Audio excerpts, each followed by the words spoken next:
in a very traditional way that I've never tried before. Cá sẩm đấy. Dạ vâng, 50.000. Vâng, cho con lấy hết. You can see their skin is still clear. It's $2. How to cook them.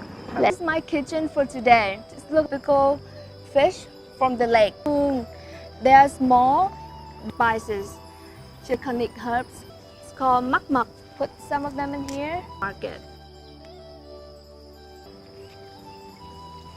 And then from this area, this is from some seasoning.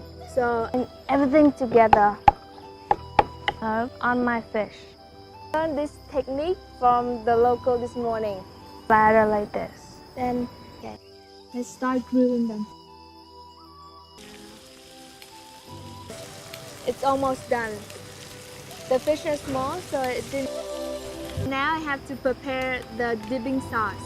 In here I have this fermented shrimp, a lot of it, some garlic, and some lamb juice.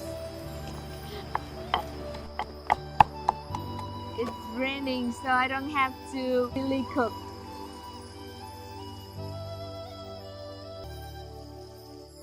This is hibiscus leaf. It's perfect for my mint.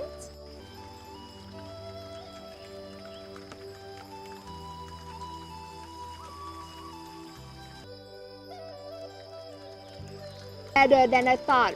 The fish tried this one before, but I make this sauce. Imagine eating it under the rain.